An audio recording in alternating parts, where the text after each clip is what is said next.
Hi, എല്ലാവർക്കും നമസ്കാരം. ഇന്ന് ഞാൻ പറയാൻ പോകുന്ന ടോപ്പിക് ടെക്നോളജിയാണ്.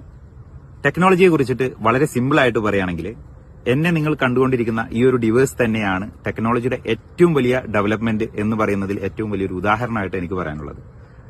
കാരണം ഞാനൊരു 30-35 വർഷങ്ങൾക്ക് മുന്നേ ഞാൻ നിങ്ങളുമായിട്ട് ഡയറക്റ്റ് ഇരുന്ന് സംസാരിക്കുമ്പോൾ ഞാൻ നിങ്ങളോട് പറയാണ്, ഒന്ന് ഇമാജിൻ ചെയ്ത് നോക്കിയാൽ ഇവിടുന്ന് ഒരു 30 വർഷം കഴിഞ്ഞിട്ടുണ്ടെന്നുണ്ടെങ്കിൽ ഒരു ഡിവൈസ് വരും.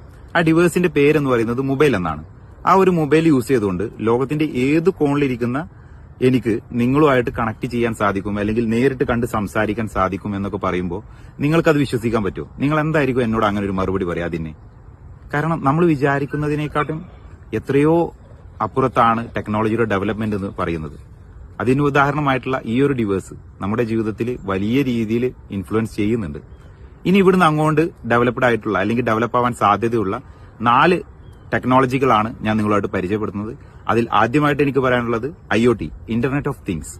ഈ ഒരു വിഭാഗം എന്ന് പറയുന്ന IoT എന്ന് പറയുന്ന ഈ ഒരു സെക്ടർ വലിയ രീതിയിൽ എന്ത് ചെയ്യുന്നുണ്ട്, ടെക്നോളജിയിൽ ഇനി ഡെവലപ്പ് ആവാൻ പോവുകയാണ്. അതുപോലെ തന്നെ റോബോട്ടിക്സ്, വളരെ വലിയൊരു ഡെവലപ്മെന്റ് നമ്മുടെ നാട്ടിൽ ഇന്നലെ നടന്ന റിപ്പബ്ലിക് പരേഡിൽ നമ്മൾ കണ്ടു. റോബോട്ടിക്സ് വെച്ചിട്ടുള്ള പരേഡൊക്കെ നമ്മൾ കണ്ടിട്ടുണ്ട്. അപ്പോൾ വലിയ രീതിയിൽ വിപ്ലവങ്ങൾ റോബോട്ടിക്സ് മേഖലയിൽ വന്നുകൊണ്ടിരിക്കുകയാണ്. അതുപോലെ തന്നെ AI, ആർട്ടിഫിഷ്യൽ ഇന്റലിജൻസ്. ഇപ്പൊ ഓഫീസ് ജോബുകൾ